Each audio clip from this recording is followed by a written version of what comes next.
Hello everyone, welcome to my YouTube channel. मैं sir Litesh और आज हम लोग 9th स्टैंडर्ड का second chapter work and energy का लेक्चर नंबर 3 कवर करेंगे। इस लेक्चर में लोग क्या कवर करने वाले हैं? Transformation of energy, conservation of energy और फ्री फॉल के बारे में पढ़ेंगे। ओके, तो स्टार्ट करते हैं हमारा सबसे first topic transformation of energy. देखिए इसका मतलब क्या होता है कि एनर्जी को हम लोग एक फॉर्म से दूसरे फॉर्म में क्या कर सकते हैं? ट्रांसफॉर्म कर सकते हैं, मतलब ट्रांसफर कर सकते हैं। और ये नेचर में कंटिन्यूअसली होता रहता है कि एनर्जी एक फॉर्म से दूसरे फॉर्म में ट्रांसफर होती रहती है। एक एग्जांपल देख लेते हैं कि जैसे इलेक्ट्रिकल एनर्जी है, हर कोई हम लोग आसपास हम लोग डेली यूज में क्या करते हैं? इलेक्ट्रिसिटी का यूज करते हैं, मतलब इलेक्ट्रिकल एनर्जी का यूज करते हैं। ठीक है, आपने देखा होगा कि आप कभी मोटर होता है, फैन होता है, फैन के पीछे मोटर लगा होता है, एग्जॉस्ट फैन लगा होगा, उसके पीछे मोटर होगा। ठीक है, या फिर जो पानी का मोटर होता है, वाटर मोटर होता है, ये सब मोटर कैसे काम करते हैं? इलेक्ट्रिकल एनर्जी पे काम करते हैं। मतलब जब हम लोग इसको इलेक्ट्रिसिटी देंगे तो ये घूमने लगता है। घूमना मतलब क्या? उसके पास मैकेनिकल एनर्जी आ जाती है। तो इलेक्ट्रिकल एनर्जी को हम लोग मैकेनिकल एनर्जी में कन्वर्ट करते हैं with the help of the motor. ठीक है, फैन के पीछे भी क्या होता है? मोटर ही लगा होता है। तो ये रिवर्स भी हो सकता है, क्या मैकेनिकल एनर्जी इलेक्ट्रिकल एनर्जी में कन्वर्ट हो सकता है? यस, कैसे? With the help of generator. आपने जनरेटर देखा होगा, शादी में, कई फंक्शन में देखा होगा कि जनरेटर ऐसा क्या करता है? कंटिन्यूसली घूमता रहता है, उसको ऐसा घुमाते हैं, मैकेनिकल एनर्जी उसके पास होती है और क्या करता है? इलेक्ट्रिक एनर्जी क्या करता है? प्रोड्यूस करता है। ठीक है, सिमिलरली हम लोग लाइट एनर्जी को भी कन्वर्ट कर सकते हैं इलेक्ट्रिकल एनर्जी को, और इलेक्ट्रिकल एनर्जी में लाइट एनर्जी को भी कन्वर्ट कर सकते हैं। समझ में आ रहा है कैसे? कि जैसे हम लोग ने ट्यूबलाइट का बटन दबाया और ट्यूबलाइट ग्लो होने लगा, तो इलेक्ट्रिकल एनर्जी किस में कन्वर्ट हो गया? लाइट एनर्जी में कन्वर्ट हो गया। सिमिलरली लाइट एनर्जी को मैं इलेक्ट्रिकल एनर्जी कन्वर्ट कर सकता हूँ। यस, कैसे? विद द हेल्प ऑफ सन। ठीक है, सन क्या होता है? सन से लाइट आती है और हम लोग सोलर सेल लगा के रखते हैं ऊपर। ठीक है, जो क्या करता है? लाइट एनर्जी को कन्वर्ट करता है इलेक्ट्रिकल एनर्जी में। समझ में आ रहा है? ठीक है, उसके बाद केमिकल एनर्जी। ठीक है, जो हम लोग सेल यूज करते हैं, बैटरीज यूज करते हैं, उसके वो इलेक्ट्रिसिटी कैसे प्रोड्यूस करता है? उसके अंदर कुछ केमिकल रिएक्शंस होते हैं। ठीक है, तो केमिकल एनर्जी होती है। तो केमिकल एनर्जी किसमें कन्वर्ट होती है? इलेक्ट्रिकल एनर्जी में कन्वर्ट होती है। ठीक है, आपने देखा होगा, उसको हम लोग क्या बोलते हैं? प्राइमरी सेल बोलते हैं। आपने देखा होगा कि कुछ बैटरीज ऐसे आते हैं जिसको हम लोग क्या कर सकते हैं? चार्ज कर सकते हैं।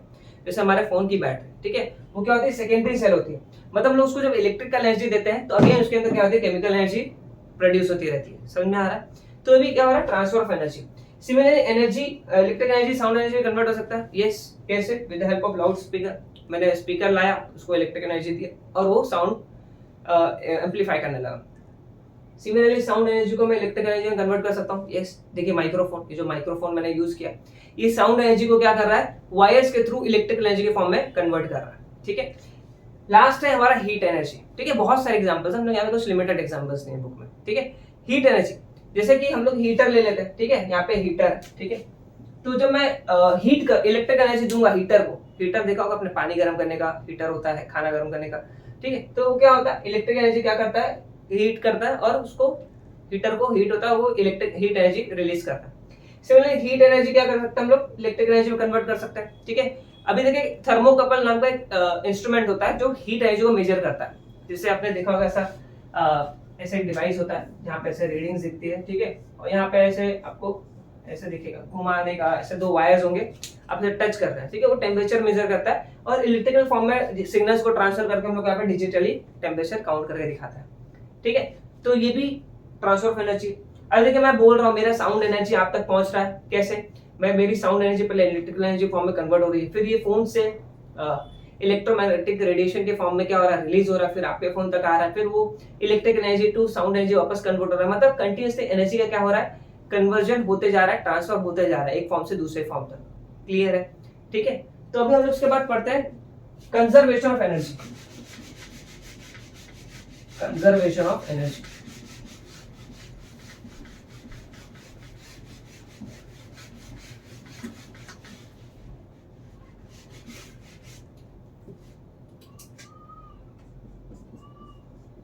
Conservation of energy.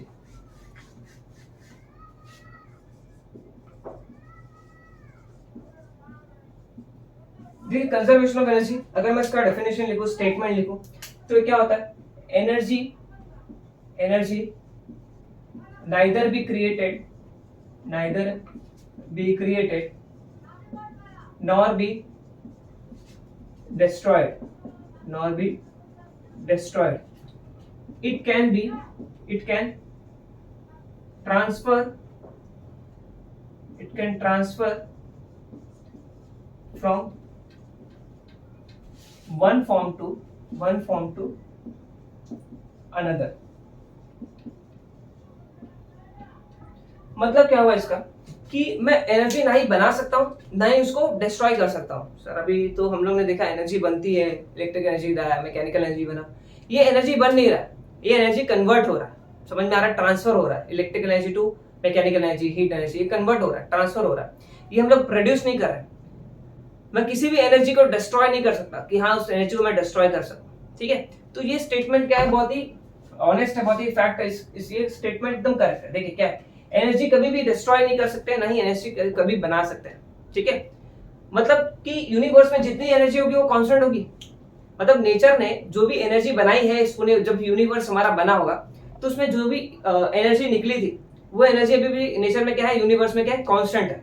ठीक है, अगर एनर्जी हम लोग बना नहीं सकते ना डिस्ट्रॉय कर सकते हैं, तो एनर्जी जो होगी, जो स्टार्टिंग में आज से लाखों साल पहले जो एनर्जी होगी यूनिवर्स में, आज भी वही एनर्जी घूम रही होगी। ठीक है, बस वो एक फॉर्म से दूसरे फॉर्म में क्या हो रही है, कन्वर्ट हो रही है। ठीक है, तो मैं एक और स्टेटमेंट लिख सकता हूं, that means that is total energy in the universe is constant. मतलब एनर्जी क्या रहेगी पूरे यूनिवर्स में, हमेशा कांस्टेंट रहेगी। Okay, as per this statement. बस समझ में आ रहा है? इसी को हम लोग क्या बोलते हैं, कंजर्वेशन ऑफ एनर्जी बोलते हैं। क्लियर है? अब इसके बाद हम लोग देखते हैं फ्री फॉल क्या होता है।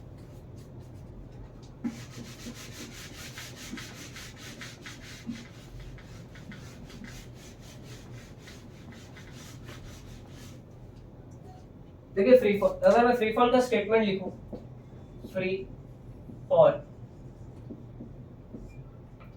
एनी बॉडी या फिर any object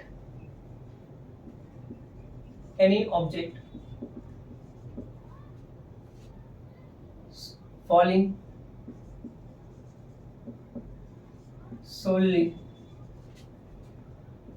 under the influence of gravitational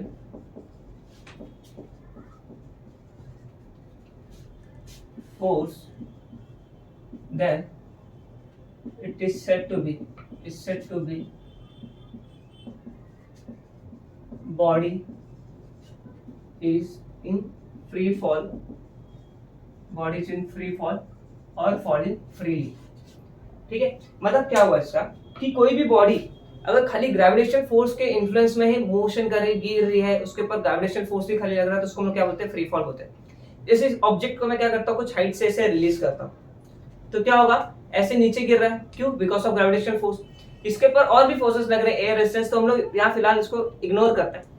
तो इस बॉडी के ऊपर क्या लग रहा है, खाली ग्रेविटेशन फोर्स लग रहा है।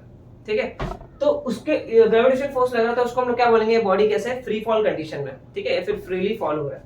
ठीक है, तो क्या है definition, any object falling under solely, मतलब अकेले खाली उसके ऊपर ओनली क्या लग रहा है, ग्रेविटेशन फोर्स लग रहा है, under the influence of gravitation force, then it is said to be body is in free fall. Clear है? ठीक है, अब देखते हैं यहाँ पे मैं एग्जांपल ले लेता हूँ। जैसे कि मान लेते हैं मेरे पास एक टावर है, टावर पे मैं, ये टावर का जो हाइट है सरफेस से वो क्या है, h है। ये टावर का हाइट क्या है सरफेस से, h है। और मैं इस a पॉइंट पे खड़ा हूं, और एक मेरा फ्रेंड है जो b पॉइंट पे खड़ा है, और एक मेरा फ्रेंड है जो c पॉइंट पे खड़ा है। ठीक है, a से लेके b तक की जो डिस्टेंस है वो क्या है, x है। a से लेके b तक की डिस्टेंस क्या है, x है। तो b से लेके c तक की डिस्टेंस क्या हो जाएगी, ये पूरा h है, ये x है, तो ये क्या हो जाएगा, h में से x को माइनस कर दूं तो क्या मिल जाएगा, ये डिस्टेंस मिल जाएगा, h माइनस x। क्लियर? इतना समझ में आया? अब मैं क्या करता हूँ, ऊपर से एक ऑब्जेक्ट लेता हूँ। ठीक है, यहां से एक ऑब्जेक्ट लेता हूँ, a पॉइंट से एक ऑब्जेक्ट लिया, एक बॉल है मेरे पास, मान लेते हैं मैं a पोजीशन पे मैं खड़ा हूँ, मैं टेरेस पे से बॉल लेके खड़ा हूँ। ठीक है, तो इनिशियली जब मेरे हाथ में बॉल होगा तो इनिशियल वेलोसिटी यहाँ पे क्या होगी मेरी, उस बॉल की, सॉरी, 0 होगी।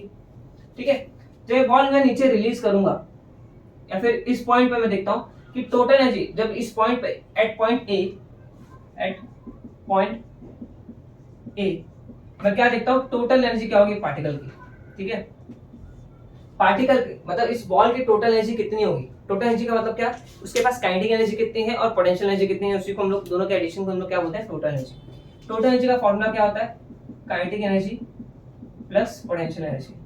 ठीक है, हम लोग क्या चेक कर रहे हैं, बेसिकली पॉइंट ए पे टोटल एनर्जी कितनी होगी उस बॉल की, वो चेक कर रहे हैं। ठीक है, तो काइनेटिक एनर्जी पहले निकालते हैं। काइनेटिक एनर्जी क्या होता है, हाफ mv²। अब यहाँ देखिए पार्टिकल कैसा है, बॉल कैसा है, रेस्ट पे, वेलोसिटी क्या है 0, तो काइनेटिक एनर्जी यहाँ पे क्या होगी 0 होगी। ठीक है, तो काइनेटिक एनर्जी क्या मिल गई 0 मिल गई। पोटेंशियल एनर्जी चेक करते हैं, पोटेंशियल एनर्जी।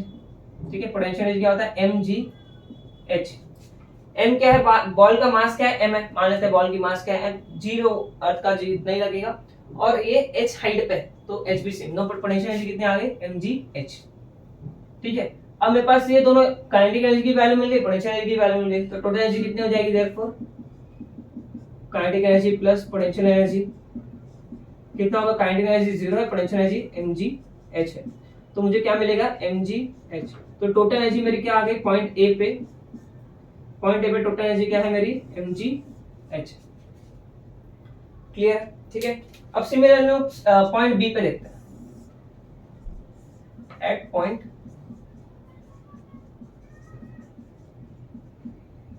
ठीक है बी, मतलब पॉइंट बी पे कैसा आएगा, जब ऑब्जेक्ट को मैं ऊपर से रिलीज करूंगा, रिलीज करूंगा तो पॉइंट बी पे आएगा, यहाँ पे कहीं पे यहाँ पे आ जाएगा एक बार। जब पॉइंट बी पे आएगा तो वहां पे हम लोग टोटल एनर्जी चेक करेंगे। कैसे चेक करेंगे, देखिए यहाँ पे सबसे पहले देखेंगे काइनेटिक एनर्जी कितनी होगी। अब यहाँ पे मान लेते हैं पॉइंट बी पे काइनेटिक एनर्जी कुछ ना कुछ होगी, यहाँ पे तो काइनेटिक एनर्जी 0 थी क्योंकि वो ऑब्जेक्ट रेस्ट पे था। जब पॉइंट बी पे आएगा तो उसके पास कुछ ना कुछ स्पीड होगी, वेलोसिटी होगी। ठीक है, वो वेलोसिटी कितनी होगी वो हमको कैलकुलेट करना पड़ेगा। मान लो वेलोसिटी कितनी है पॉइंट बी पे, वी बी है। ठीक है, वी बी मतलब वेलोसिटी एट पॉइंट बी।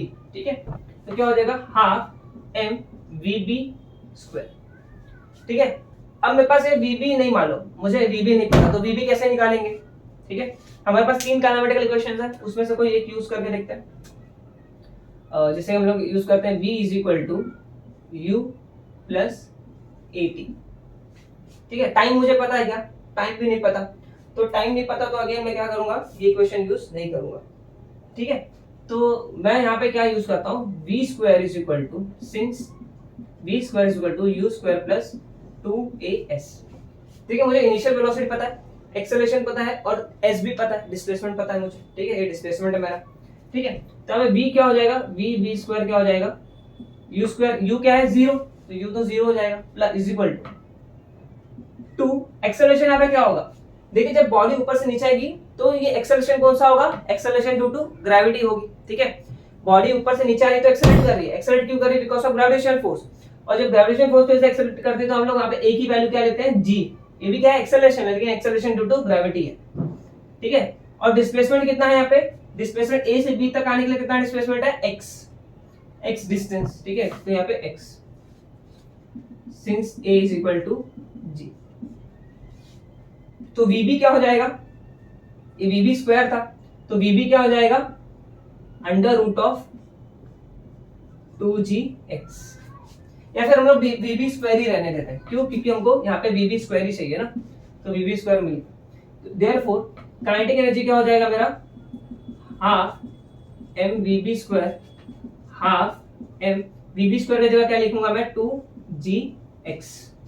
ठीक है, यहां से 2 क्या हो जाएगा, कैंसिल हो जाएगा, मुझे क्या मिलेगा mgx। काइनेटिक एनर्जी क्या मिल जाएगा mgx। ठीक है, अब मुझे क्या निकालना है, पोटेंशियल एनर्जी निकालना है, तो देयरफॉर पोटेंशियल एनर्जी क्या होता है mgh होता है। ठीक है, m तो वही होगा, g भी वैसे रहेगा, h क्या होगा यहाँ पे, h क्या है हाइट से सरफेस के हाइट कितना है, सरफेस से b तक का हाइट कितना है h माइनस x है। देखो यहाँ पे ये h का मतलब क्या होता है, यहाँ पे height from the surface of earth, surface है हमारा, ये अर्थ का सरफेस है। ठीक है, तो सरफेस से कितना हाइट है b पॉइंट तक, h माइनस x, तो यहाँ पे क्या होगा h माइनस x, तो मल्टीप्लाई करूंगा तो मुझे क्या मिलेगा mgh माइनस mgx, तो पोटेंशियल एनर्जी मेरा कितना आ गया, इतना आ गया। अभी मैं टोटल एनर्जी कैलकुलेट कर सकता हूं, देयरफॉर इसकी जरूरत नहीं है, देयरफॉर टोटल एनर्जी क्या होगा at point B, kinetic energy plus potential energy. Kinetic energy कितनी है मेरी mgx है, minus sorry plus potential energy कितनी है मेरी mgh माइनस mgx।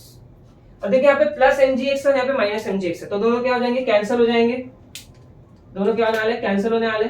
तो मुझे क्या मिलेगा यहाँ पे टोटल एनर्जी क्या मिलेगा यहाँ पे, total energy at point B क्या मिलेगा, mgh। क्लियर है। अब लोग पॉइंट सी पे देखते हैं, एट पॉइंट सी। ठीक है, अब पॉइंट सी पे देखो कैसे आएगा, ऑब्जेक्ट पहले कहां पे था, बी पे था, बी से तुरंत नीचे आ रहा है, ठीक है, नीचे आएगा तो धीरे धीरे कहां पहुंचेगा, सी पे पहुंचेगा। ठीक है, तो यहाँ पे काइनेटिक एनर्जी देखते हैं हम लोग, पहले काइनेटिक एनर्जी निकालते हैं। काइनेटिक एनर्जी कितना होता है, half M V C square. यहाँ पे क्या होगा, वेलोसिटी, कुछ ना कुछ वेलोसिटी से नीचे आएगा।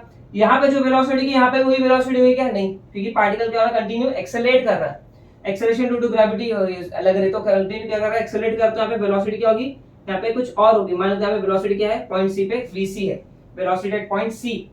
तो मुझे कैलकुलेट करना पड़ेगा, कैसे कैलकुलेट करूंगा, सेम इसी तरीके से क्या होगा, vc square is equal to u square plus 2as। ठीक है, तो vc स्क्वायर क्या होगा, ये u क्या होगा मेरा, जीरो, इनिशियल वेलोसिटी क्या है, जीरो। ठीक है, a की जगह मैं क्या पुट करूंगा, g, acceleration due to gravity. अब यहां से हाइट कितनी है, यहां से ऊपर से लेके हाइट कितनी है, h है, तो ऊपर से नीचे तक आया ये कितना हाइट कवर किया, h हाइट, यहाँ पे h होगा। ठीक है, डिस्प्लेसमेंट कितना होगा, ऊपर से लेके यहाँ तक का h होगा। ठीक है, तो मेरे को vc स्क्वायर क्या मिला, 2gh। देयरफॉर काइनेटिक एनर्जी क्या होगा, half mvc square, vc square की जगह क्या पुट करूंगा, 2gh। 2 कैंसिल हो जाएगा, यहाँ पे 2 कैंसिल होने वाला है, और मुझे क्या मिलेगा, mgh। काइनेटिक एनर्जी क्या मिलेगा, mgh। अभी हम लोग क्या करते हैं, पोटेंशियल एनर्जी कैलकुलेट करते हैं। देयरफॉर पोटेंशियल एनर्जी क्या होता है, mgh होता है। अब देखिए यहाँ पे हाइट क्या है सरफेस से, जब ऑब्जेक्ट सी पे आ जाएगा हाइट क्या हो जाएगा, जीरो हो जाएगा। ठीक है, हाइट जीरो हो जाएगा तो पूरा टर्म क्या हो जाएगा, जीरो। तो पोटेंशियल एनर्जी क्या मिलेगा मुझे यहाँ पे, zero, since height is equal to zero at surface पे हाइट क्या होता है, जीरो होता है। तो मैं टोटल एनर्जी देखूंगा तो क्या मिलेगा, total energy at point C क्या होगा, kinetic energy plus potential energy. Kinetic energy मेरी कितनी है, mgh के इक्वल है, प्लस पोटेंशियल एनर्जी मेरी जीरो है, तो क्या होगा, mgh। तो total energy at point C क्या है, mgh। तो इसका मतलब क्या हुआ, देखिए यहाँ पे देखो, total energy at point A, total energy at point B और total energy at point C, सब किसके इक्वल है, mgh के इक्वल ही है। Total energy at point A equal to total energy at point B is equal to total energy at point C. ये statement correct है। ठीक है, इसका मतलब क्या हुआ, जब बॉडी फ्री फॉल करती है तो हर एक पॉइंट पे उसकी जो टोटल एनर्जी होती है वो किसके इक्वल होती है, पोटेंशियल एनर्जी के इक्वल होती है। ठीक है, इसका मतलब क्या हुआ, काइनेटिक एनर्जी कहाँ गई, काइनेटिक एनर्जी नहीं है क्या, काइनेटिक एनर्जी है। मतलब जब पार्टिकल ऊपर से उसके पास जब बहुत ज्यादा हाइट होगा तो पोटेंशियल एनर्जी ज्यादा होगा, जैसे जैसे वो नीचे आ रहा है तो उसकी पोटेंशियल एनर्जी किसके फॉर्म में कन्वर्ट हो रही है, काइनेटिक एनर्जी के फॉर्म में कन्वर्ट हो रही है। देखो जैसे इनिशियली क्या था, काइनेटिक एनर्जी जीरो था, पोटेंशियल एनर्जी मैक्सिमम था, फिर जब बी पॉइंट पे आया तो पोटेंशियल काइनेटिक एनर्जी क्या हुआ, कुछ बढ़ गया, कितना हो गया, वो mgx हो गया, और पोटेंशियल एनर्जी कुछ कम हो गया, mgh में से कुछ mgx माइनस हो गया। मतलब समझ में आ रहा है, जैसे हाइट पर पोटेंशियल ज्यादा होगी, जैसे जैसे नीचे आएगा वो काइनेटिक एनर्जी बढ़ रही है और पोटेंशियल एनर्जी क्या हो रही है, कम हो रही है। काइनेटिक एनर्जी बढ़ रही है और पोटेंशियल एनर्जी कम हो रही है। ठीक है, और पॉइंट सी पे क्या हो जाएगा, काइनेटिक एनर्जी बढ़ जाएगी, पूरी मैक्सिमम हो जाएगी, और पोटेंशियल एनर्जी क्या हो जाएगी, जीरो हो जाएगी। तो तीनों पॉइंट्स पे हम लोग क्या दिख रहा है, टोटल एनर्जी क्या दिख रहा है, सेम दिख रहा है। ठीक है, तो यहाँ पे कंजर्वेशन ऑफ एनर्जी भी वैलिड है, और इसी को हम लोग क्या बोलते हैं, फ्री फॉल बोलते हैं। फ्री फॉल में हर एक पॉइंट पे जो टोटल एनर्जी क्या होगी, mgh के इक्वल होगी। ठीक है, अगर आपको कुछ नहीं समझा होगा तो एक बार फिर से रिवाइज करके देखो, डेफिनेटली समझ में आएगा। बहुत इजी कॉन्सेप्ट है, एग्जाम में बहुत बार पूछता है। ठीक है, ओके, तो thank you so much for watching.